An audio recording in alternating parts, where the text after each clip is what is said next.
আল্লাহ রাব্বুল আলামিন মুমিনের বর্ণনা এই কুরআনুল কারীমে ১৫০০ জায়গায় মুমিনকে নিয়ে বর্ণনা করেছেন। শুধু কি তাই নাকি, মুমিন নামে একটা সূরাও আল্লাহ দিয়ে দিয়েছেন, আবার মুমিনুন নামে সূরা দিয়েছেন।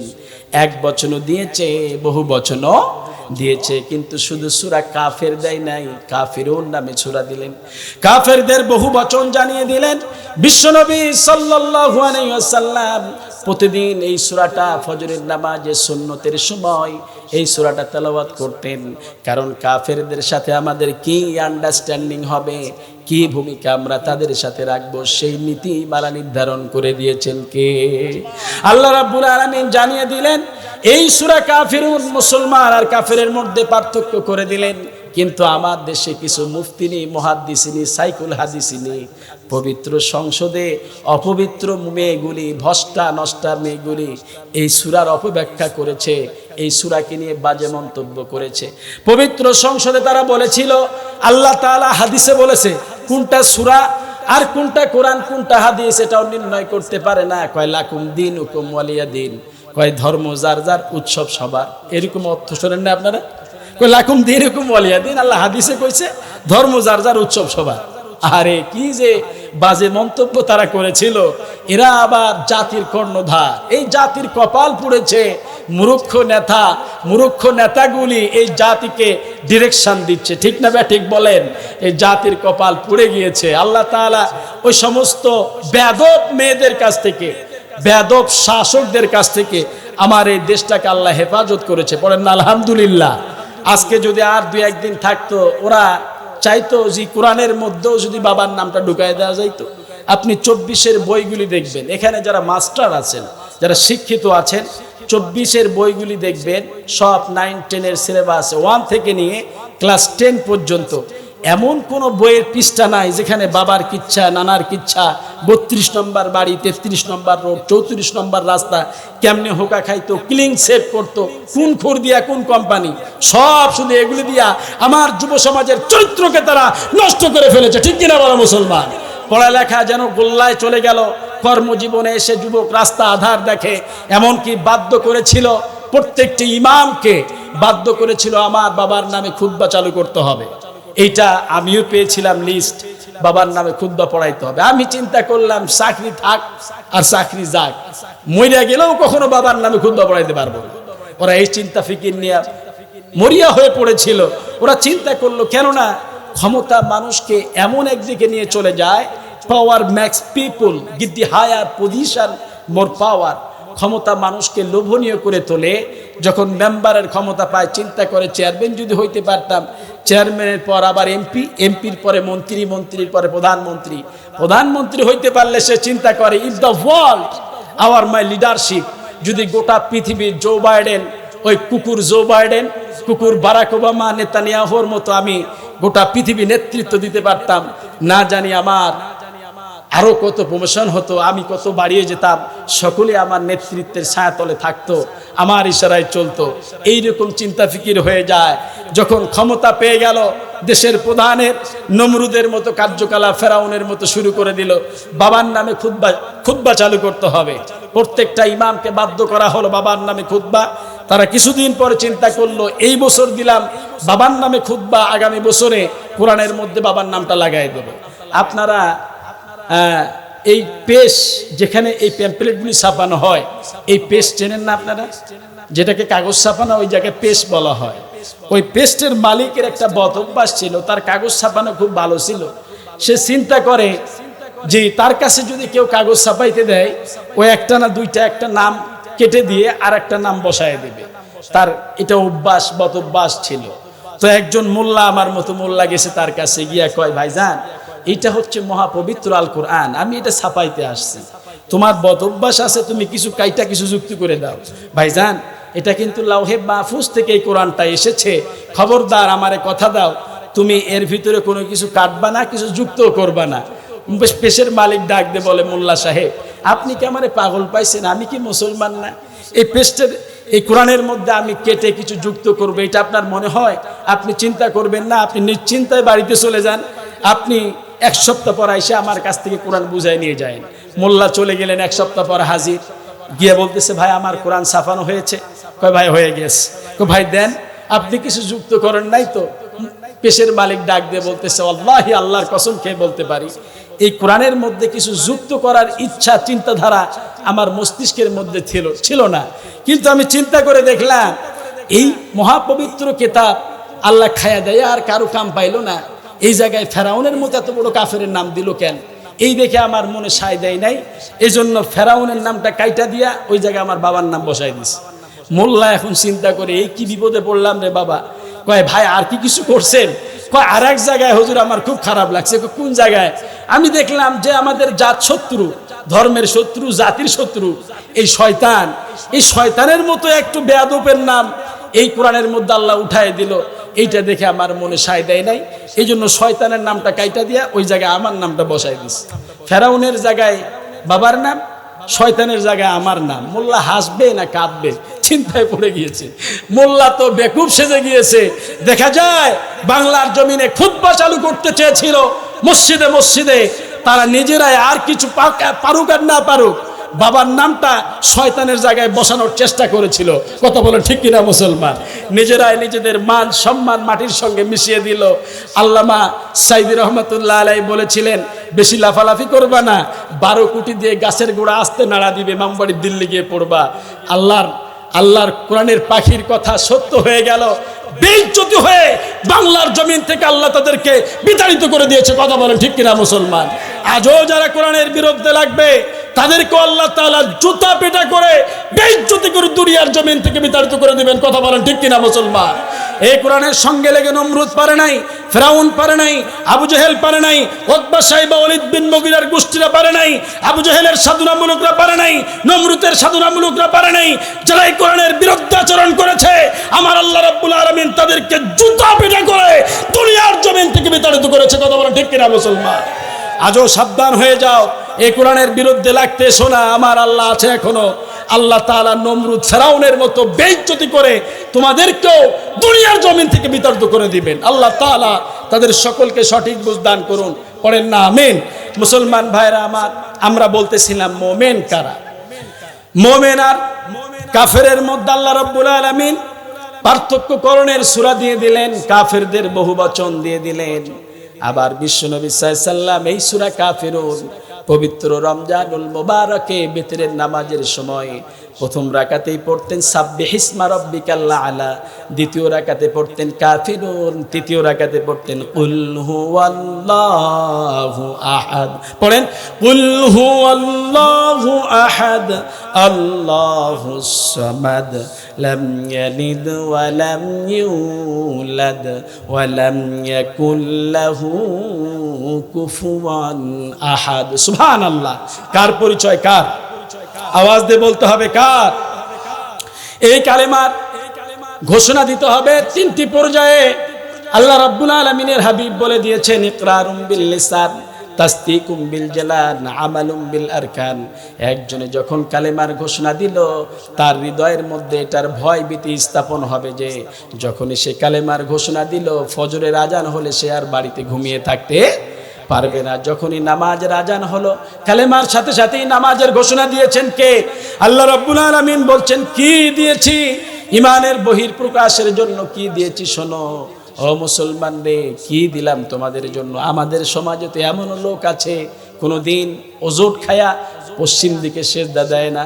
এই ভরা সমাজেও, এই ভরা মজলিসে অনেক মানুষ আছে তার লাইফে কোনোদিন ফজরের নামাজ পড়ে না। এরকম লোক আছে না? নেই?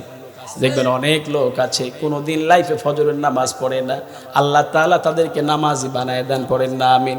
আল্লাহ রাব্বুল আলামিন বললেন কি দিয়েছি ইমানের বহিঃপ্রকাশের জন্য, কি দিয়েছি শোনো। আল্লাযীনা ইউমিনুনা বিল গায়বি ওয়া ইউকিমুনাস সালাতা ওয়া মিম্মা রাযাকনাহুম ইউনফিকুন। ঈমান আনার সাথে সাথে নামাজ কায়েমের আন্দোলন করবা। যেই দলের নামাজ আছে, যেই দলের নেতা নামাজি, কর্মীরাও নামাজি, যেই দল নামাজকে রাষ্ট্রীয় মর্যাদা আনতে চায় এমন দল করার কথা বলেছেন কে? আপনারা এমন দল করতে রাজি আছেন তো? কে কে রাজি আছেন? দোকানে হাত উঁচু করে আল্লাহকে দেখায় না। আল্লাহ কবুল করে নেন, পড়ছি আমিন।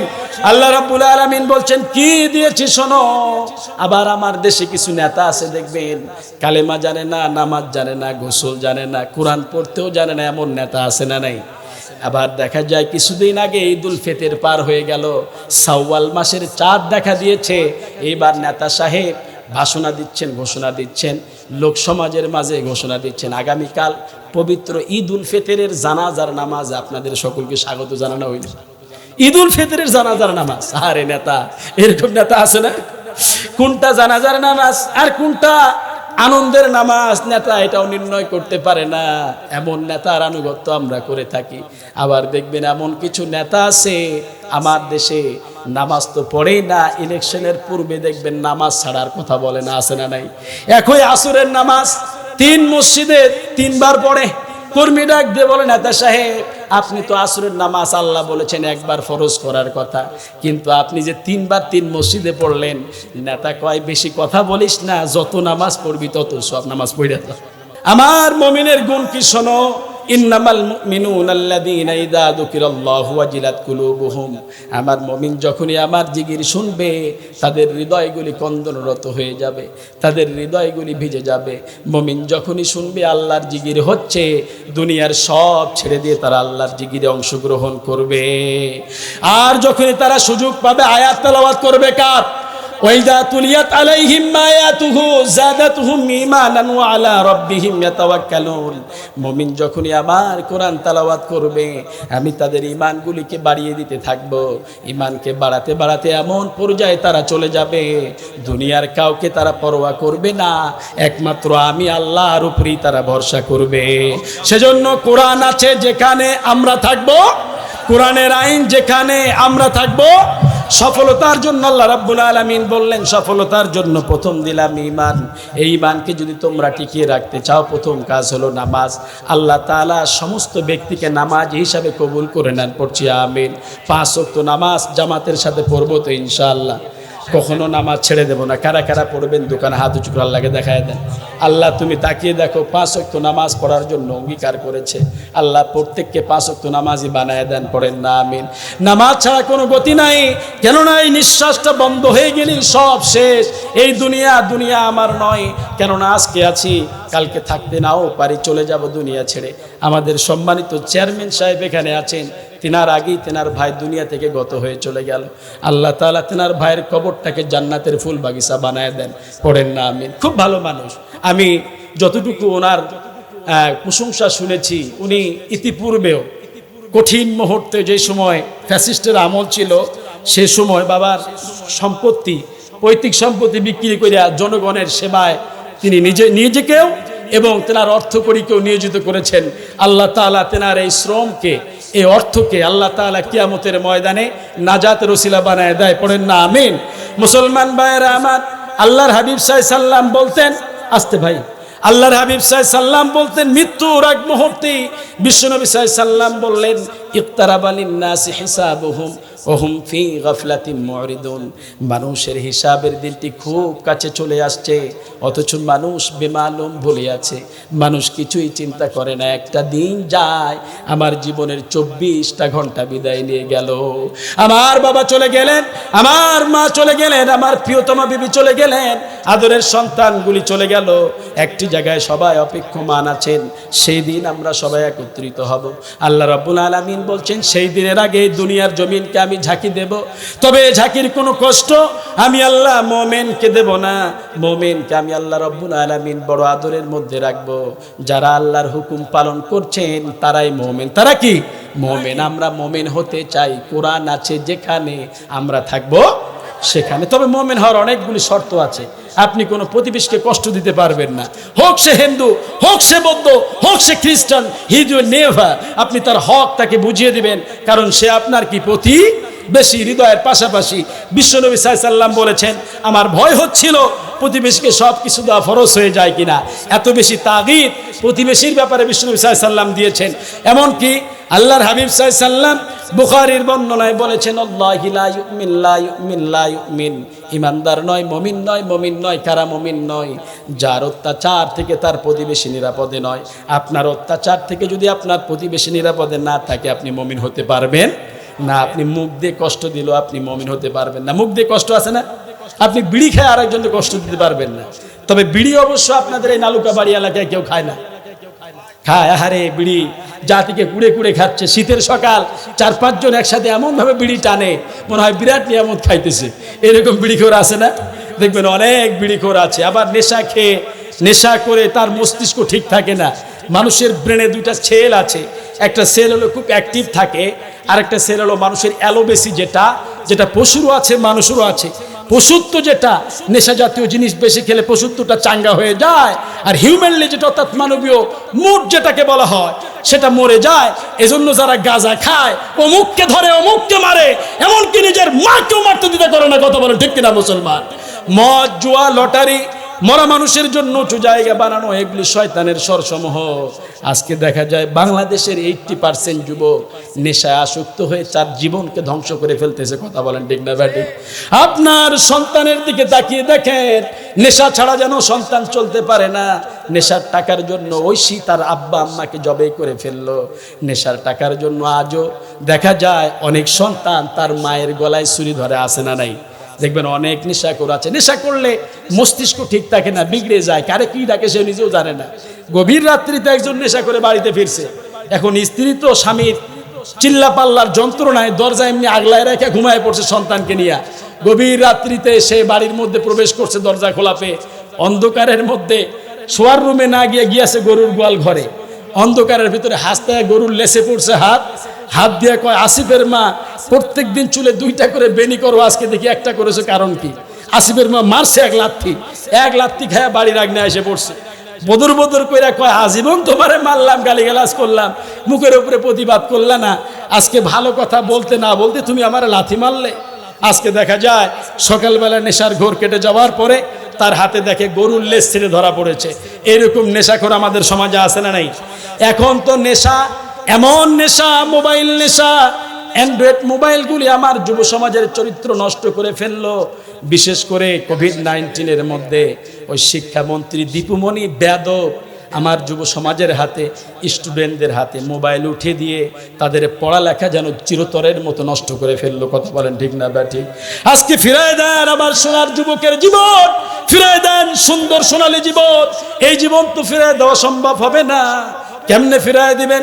আমার যুবক বইয়ের মধ্যে কখনো তাকায়ও না, খালি মোবাইল পাইলে ধর ধর ধর, মার মার মার, এইদিকে যা ওইদিকে যা, কাতারবদ্ধ হয়ে গেম খেলে। গায়ে এসে রাত্রিবেলায় কুত্তায় পেশাব করে দেয়, তারপরে যুবক টের পায় না কুত্তায় পেশাব করলো না পানি পড়লো। আছে না নাই? দেখবেন অনেক যুবক আছে আপনাদের এই যে এলাকাতে, দেখবেন অনেক যুবক পোলাপান মোবাইল নিয়ে ব্যস্ত হয়ে পড়েছে, গেম খেলে আসক্ত হয়ে পড়েছে, পড়ালেখার দিকে তার মনোযোগ নাই। এরকম যুবক আছে না? সাইকেল চালায় এক হাত দিয়ে মোবাইলে গেম খেলে। আছে তো, আমি অনেক দেখেছি। রহ যুবক পোলাপান নষ্ট হয়ে যাচ্ছে। বাড়ির ছাদের উপরে যুবক বাবা মার শাসনের ভয়ে খোলা ছাদের উপরে গেম খেলতেছে, মার মার মার, ধর ধর ধর, হাঁটতেছে আর গেম খেলতেছে। হঠাৎ করে ছাদ থেকে পড়ে মৃত্যুবরণ করলো। এবার স্কুলের মাস্টাররা গিয়া কয়, যেহেতু আপনার সন্তান স্টুডেন্ট ছিল, আপনার সন্তান শহীদ হয়েছে। আপনার কি মনে হয় শহীদ হয়েছে? কুত্তা মরলে দাম আছে, তাদের 4 পয়সা দাম নাই। কিছুদিন আগে টিকটক করতে গিয়ে 2টা মেয়ে ওই যে বৈদ্যুতিক তারের সঙ্গে অ্যাটাচড হয়ে গেল। যখন কারেন্ট তাদেরকে বাস করে ফেললো, কয়েকবার কয়লা হয়ে গিয়েছে, কয়েকবার বাস্ট হইল, মেয়ে দুটি পড়ে গেল। ঢাকা ইউনিভার্সিটিতে যে সমস্ত শিক্ষিকারা বক কাটিং মার্কা চুল কাইটা ক্লাস নিতে যায়, ক্লাসে সে সমস্ত মেয়েরা যারা নারীর অধিকার প্রতিষ্ঠার জন্য আন্দোলন করতেছে, তারা গিয়া ওই মেয়ের বাবা মাকে সান্ত্বনা দেয়, আপনার মেয়ে শহীদ হয়েছে। আপনাদের কি মনে হয় শহীদ হয়েছে? কুত্তা মরলে দাম আছে। এই মেয়ের যদি কেউ জানাজা নামাজ পড়ায়, আল্লাহর কসম তার ঈমান থাকবে না, ঈমান নষ্ট হয়ে যাবে। আজকে তারা বলে আমরা নাকি ইসলাম নাকি নারীদেরকে ঠকিয়েছে।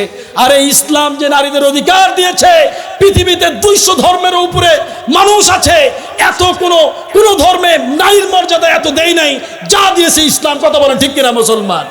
ইসলাম নারীর মর্যাদা বাড়িয়ে দিল, আর তারা আন্দোলন করতেছে ইসলাম নাকি নারীদেরকে ঠকিয়েছেন। আজকে তো আমাদেরও দোষ আছে, ঠিক বললেই হবে না।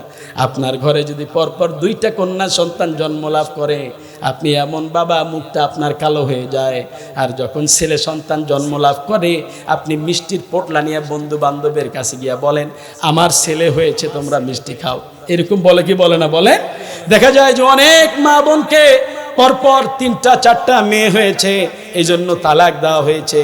তারা নির্বোধ, বোঝে না ইসলাম যে নারীকে শুধু দেয় নাই, যেই ঘরে কন্যা সন্তান আল্লাহ দিয়েছেন সেই ঘরের রহমতের ফেরেশতা সুদ্ধা, রহমত সুদ্ধা আল্লাহ তাআলা সেই ঘরটা ভরপুর করে দিয়েছেন। বলেন সুবহানাল্লাহ বিহামদি। আল্লাহ রাব্বুল আলামিন বললেন, ওয়াইদা বুশিরা আহাদুহুম বিল উনসা যাল্লা ওয়াজহুহু মুসওয়াদ্দান ওয়া হুয়া কাযীম। তোমাদেরকে যখন কন্যা সন্তান দেওয়া হয় মুখটা কালো হয়ে যায়, কিন্তু তোমরা তো বোঝো না ওই মেয়ে সন্তান যখন বাড়িতে আসে আল্লাহ তাআলার রহমত নিয়ে তারা বাড়িতে প্রবেশ করে। সুবহানাল্লাহ বিহামদি। আজকে দেখা যায় আমরা জাহেলিয়াতের যুগকে বেছে নিচ্ছি। অনেক নারীরা আন্দোলন করতেছে, মা তোমার সম্মান ছিল না, জাহেলিয়াতের যুগে যেমনি ইচ্ছা তেমনি তোমার সঙ্গে যৌনচার করা হতো, জয়টা ইচ্ছা তয়টা বিয়ে করতো প্রতাপশালী লোকেরা, যেমনি ইচ্ছা তেমনি প্রহর করা হতো। যেই সময় নারীরা জন্ম লাভ করলে জীবিত অবস্থায় তাদেরকে হত্যা করা হতো, সেই জাহেলিয়াতের যুগে মুহাম্মদ সাল্লাল্লাহু আলাইহি ওয়াসাল্লাম দুনিয়ার জমিনে আসলেন, নারীদের অধিকার বুঝিয়ে দিলেন, দাসদের অধিকার বুঝিয়ে দিলেন, দাসমুক্ত জীবন যাপনের ব্যবস্থা করে দিলেন, নারীর সম্মান বাড়িয়ে দিলেন। দেখা যায় যে জাহেলিয়াতের যুগে দাহিয়া কালবি নামে একজন সাহাবী ছিল, সে 1 নয় 2 নয় এক এক করে 70টা কন্যা সন্তানকে জীবিত অবস্থায় হত্যা করে ফেলেছে। 1টা নয় 2টা নয় 70টা নিষ্পাপ শিশু সন্তানকে হত্যা করলো। সেই দাহিয়া কালবি বর্ণনা করেন বিশ্বনবীর কাছে এসে, নবীজি আমি ছিলাম দাজ্জাল, আমার গোত্রে যে মানুষকে যেই ঘরেই কন্যা সন্তান জন্ম লাভ করত তার গলা টিপে তাকে হত্যা করে ফেলা হতো। ও নবীজি আমি আমার একটা 5 বছরের মেয়েকে হত্যা করেছি, আমার আর জীবন সয় না, আমি খুব কষ্টতর জীবন অতিবাহিত করতেছি, এতগুলি কন্যা সন্তানকে হত্যা করলাম, কোনোদিন আমার মায়া হয় নাই। নবীজি আমার স্ত্রী সন্তান সম্ভবা, নবীজি এত বড় পাপ করেছি, আমার কি মাফ হবে নাকি? বিশ্বনবীর কাছে এই ঘটনা খুলে বর্ণনা করতেছেন দাহিয়া আল কালবি। বিশ্বনবীর কাছে যখন বর্ণনা করেন, নবীজি আমার স্ত্রী সন্তান সম্ভবা, আমি ব্যবসার জন্য 2 মাস 5 মাস 6 মাস 1 বছর 2 বছর 5 বছর বাইরে চলে যাই, আমার স্ত্রীর গর্ভে সন্তান। বিবিকে বললাম, বিবিরে যদি ছেলে সন্তান হয়ে যায় তাহলে আমার পরিচয় দিয়ে বড় করো, আর যদি কন্যা সন্তান হয় তার গলা টিপে তুমি হত্যা করে ফেলো। এই বলে যখন বাড়ি থেকে বের হয়ে গেলাম, 5 বছর পর বাড়িতে আসি, আমার সেই ছোট্ট মেয়েটিকে হত্যা করা হয় নাই। আমার স্ত্রী তার মেয়েটাকে বলতেছে, ওই যে দেখো উস্কোখুস্কো চেহারা নিয়ে যিনি হেঁটে হেঁটে আমার বাড়ির দিকে আসতেছেন তিনি তোমার আব্বা, যাও তার কাছে যাও। মেয়েটি আব্বা বলতে বলতে দৌড় দিয়ে আমার কাছে চলে আসলো। নবীজি মেয়েটা লাফ দিয়ে আমার বুকের উপরে চড়ে বসলো, আমার গালে মুখে চুমু খায়, আমার গায়ের ঘামগুলি ধুলাবালিগুলি ঝাড়িয়ে দেয়, মুছিয়ে দেয়। নবীজি আমার মেয়েটা আমার চুমু খাইলো, কিন্তু আমি আমার মেয়েকে বসতে দিলাম না, আমার কোল থেকে নামিয়ে দিলাম। আমার স্ত্রীকে গোপনীয়ভাবে বললাম, মেয়েটি কার? স্ত্রী ডাক দিয়ে বলল, স্বামী আমার, এটা আপনারই মেয়ে, আমার গর্ভে ছিল, যেই মেয়েটাকে লালন পালন কথা বলেছিলেন, আপনার কন্যা সন্তান হয়েছে। দাহিয়া বর্ণনা করে, মেয়ে সন্তান হলে হত্যা করতে বলেছিলাম, তুমি কেন তাকে হত্যা করো নাই? ডাক দিয়ে তার স্ত্রী বলল, ওগো প্রাণের স্বামী, দেখো তোমার মতো তোমার মেয়ের মুখের সুরটি হয়েছে, ওই মেয়েকে কেমন করে আমি হত্যা করতে পারি? আমি মা 10 মাস 10 দিন গর্ভে ধারণ করেছি তাকে, আমি মা হয়ে কেমন করে আমার সেই মেয়েটার গলা টিপে হত্যা করতে পারি? স্বামী আমার, আপনি চিন্তিত হবেন না, আপনার মেয়ে এমন কোনো কাজ করবে না যে আপনার মান ক্ষুণ্ণ হবে।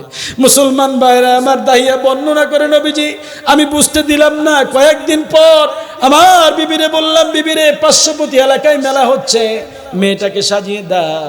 আমার স্ত্রী আমার মেয়েটাকে সাজিয়ে দিল, মেয়েটাকে সাজিয়ে দেয় আর বলে, মারে কোনো ঘরেই কিন্তু মেয়ে সন্তান নাই, তাদেরকে জীবিত অবস্থায় হত্যা করা হয়েছে, তোমাকে গোপনীয়ভাবে লালন পালন করে বড় করেছি, মা বাবার তোমাকে বেড়াইতে নিয়ে যায়, খবরদার বাবার সঙ্গে খারাপ আচরণ করো না। মেয়েটা ডাক দিয়ে বলে, মা 5 বছর পর আমি আমার বাবাকে কাছে পেয়েছি, আমি আমার বাবার সঙ্গে কি খারাপ আচরণ করতে পারি? মা তুমি চিন্তা করো না, আমি আমার বাবার সঙ্গে খারাপ আচরণ করব না। মেয়েটাকে নিয়ে যখন রওনা ধরলো পার্শ্ববর্তী এলাকায় মেলার মধ্যে, যখন হাঁটন ধরলো, কিছুদিন যাওয়ার পরে বাড়িটা যখন আড়াল হয়ে গেল পাহাড়ের গুহায় চিপায়, সেই জায়গায় দাহিয়া আল কালবি বর্ণনা করেন, নবীজি আমি আগে থেকেই মাটি খনন করার জন্য কোদাল কিংবা মাটি ডালি রেখে এসেছিলাম। যখন সেটা নিয়ে খাল খনন করতে আরম্ভ করলাম, সেই জায়গায় আমার মেয়েটি বলতেছে, বাবা কোথায় মেলায় যাবেন বললেন, এই জায়গায় এসে আপনি খাল খনন করতেছেন? আব্বা আব্বা আপনি এইরকম কাজ করতেছেন কেন, চলেন মেলায় যাই। মেয়েটা আমাকে বারবার বলে, কোনো উত্তর দেই না। আমার যখন মাটি খনন করতে করতে আমার চোখে মুখে মাটি এসে ছেটকে পড়ে, আমার কপাল বেয়ে বেয়ে ঘাম ঝরতে আরম্ভ করলো। আমার মেয়েটি দৌড় দিয়ে গিয়ে তার ছোট্ট হাত দিয়ে আমার দাড়ি থেকে মাটিগুলি সরায় দেয়, তার জামা দিয়ে আমার ঘামগুলি মুছায় দেয়। তারপরও মেয়েটার প্রতি একটু আমার মায়া হলো না। মেয়েটা যখন খাল খনন করা হয়ে গেল, আমি ডাক দিয়ে বললাম, মা দেখে যাও গর্ত খনন করা হয়ে গিয়েছে। মেয়েটা দৌড় দিয়ে ভরসা নিয়ে আমার কাছে চলে আসলো। নবীজি মেয়েটা যখন আসলো, আমি আমার ছোট্ট মেয়েটির গলাটি ধরে ধাক্কা মারলাম গর্তের মধ্যে। এমন নিষ্ঠুর বাবা, আমার মেয়েটি ভয় পেয়ে গেল। যেন আমার মেয়েটি মনে করতেছে, তার চোখ যেন উল্টিয়ে যায়। মেয়েটা বলল, বাবা আমারে মারবেন না, আমারে ছেড়ে দেন। ও আব্বা আমারে মারবেন না, আমারে ছেড়ে দেন। কিন্তু আমি এমন নিষ্ঠুর বাবা, আমার মেয়েটার বুকের উপরে পাড়া দিলাম, মাটি টানতে আরম্ভ করলাম। মেয়েটি আমার পা জাপটায় ধরে বলতেছে, আব্বা ও প্রাণের আব্বা আমারে ছেড়ে দেন। আব্বা কথা দিলাম আমারে বাঁচতে দেন, দু চোখ যেদিকে যায় সেদিকে চলে যাব, কোনোদিন আপনার পরিচয় দেব না যে আমি দাহিয়ার মেয়ে। ও আব্বা আমারে প্রাণে মারবেন না, আমাকে ছেড়ে দেন। দাহিয়া বর্ণনা করে, আমি এমন নিষ্ঠুর বাবা, আমার মনের ভিতরে একটু মায়া হলো না। আমি মাটি যখন ঢালতে আরম্ভ করলাম, মেয়েটার চোখে মুখে মাটি পড়ে, মেয়েটা হাত দিয়ে মাটিগুলি সরায় দেয়। আমি মেয়েটাকে বাঁচানোর জন্য কোনোভাবেই চেষ্টা করি নাই। আমার মেয়েটা যখন আমার পা জাপটিয়ে ধরেছে, আমার মেয়েটা বারবার বাঁচতে চায়, চিৎকার দিয়ে বলে, আব্বা আমারে মারবেন না, আমারে বাঁচায় দেন, ও আব্বা আমারে বাঁচা। আমার মেয়েটা বারবার যখন পা জাপটিয়ে ধরে, আমি একটা ভারী ওজনধারী পাথর দিয়ে আমার মেয়েটার বুকের উপরে চাপা দিলাম। আমার মেয়েটা আর লড়াচড়া করতে পারলো না। মাটি খনন করে মাটি দিয়ে বন্ধ করে দিলাম, মেয়েটাকে ঢাকিয়ে দিলাম জীবিত অবস্থায়। ফাটল দিয়ে আওয়াজ আসতেছে, আব্বা আমারে বাঁচায় নেন, আমার জীবিত মারবেন না। ও আব্বা দুই চোখ যেই দিকে যায় সেই দিকে চলে যাব, কোনোদিন আপনার পরিচয় দেব না। নবীজি একটিবারও মায়া হয় না, বাড়ির দিকে চলে আসি, ফাটল দিয়ে আওয়াজ হয়, আব্বা বাঁচায় নিয়ে যান, আমাকে রেখে যাবেন না, ও আব্বা বাঁচায় নেন। নবীজি যখন চলে আসি দূরে, হঠাৎ আওয়াজ বন্ধ হয়ে গেল। আমার মনটা যেন কি টনক নড়ে উঠলো। আমি দৌড় দিয়ে গেলাম, ফাটল দিকে কান দিয়ে লাগিয়ে দেখি আমার মেয়েটার আর আওয়াজ পাওয়া যায় না, মেয়েটা আর ডাকে না। আমার মনে হচ্ছিল আর একবার যদি মেয়েটা ডাকতো, আমি মাটিটাকে সরাই আমার মেয়েটাকে জীবিত ফিরায় নিয়ে আসতাম। কিন্তু নবীজি যখন মাটি জীবিত অবস্থায় দাফন করে দিয়ে আসি, বাড়িতে আসি, প্রাণের বিবি ডেকে বলে, স্বামী আমার কন্যা সন্তান কোথায়? আমার স্বামী আমাকে ডাক দিয়ে বলে, দাহিয়ার স্ত্রী বর্ণনা করে, তার স্বামী ডাক দিয়ে বলে, তোমার মেয়েকে আমি জীবিত অবস্থায় দাফন করে দিয়ে এসেছি। মা তো মাই হয়, বেহুশ হয়ে পড়ে গেলেন। দাহিয়াও কান্নায় ভেঙে পড়তেছে, ভালো মতো খাইতে পারে না, উঠতে পারে না। বারবার যেন মেয়েটার আওয়াজ ভেসে আসতেছে, আব্বা বাঁচায় নিয়ে যান। কয়েকদিন পর বিশ্ব নবীর দরবারে হাজির হলেন। নবীজি যে মেয়েটাকে আমি জীবিত অবস্থায় আমার হাত দিয়ে খুন করলাম, ইতিপূর্বে ৭০টি কন্যা সন্তানকে হত্যা করেছি, কোনোদিন আমার মায়া হয় নাই। কিন্তু আমার মেয়েটা যখন বারবার বাঁচার জন্য চেষ্টা করেছে, আমি এমন নিষ্ঠুর বাবা, আমার দিলের ভিতরে একটু মায়া হয় নাই। আমি মেয়েটাকে মেরে ফেলেছি। হুজুর এমন জঘন্য পাপ করার পর আল্লাহ তাআলা কি আমাকে এই পাপ থেকে মাফ করবে নাকি? বিশ্বনবী যখন বর্ণনা শুনলেন দাহিয়ার কথাগুলি, দু চোখ বেয়ে বেয়ে পানি পড়তেছে। নবীজি ডাক দিয়ে বলল, ও দাহিয়া, তুমি এমন জঘন্য কাজ করেছো।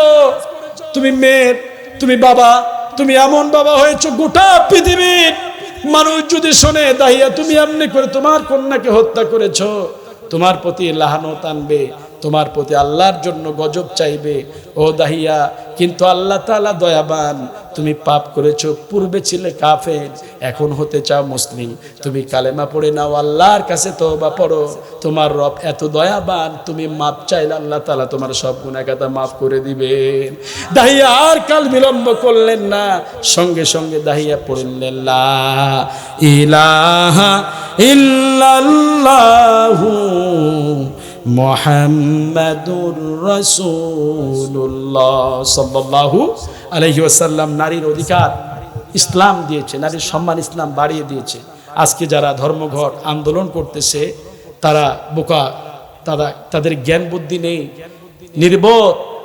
তারা জ্ঞান কিছু জ্ঞান গরিমা থাকা দরকার, তা না হলে ইসলামকে অবমাননা করে বলতে পারে না যে নাকি ইসলাম নাকি নারীদেরকে ঠকিয়েছে। নাউজুবিল্লাহ।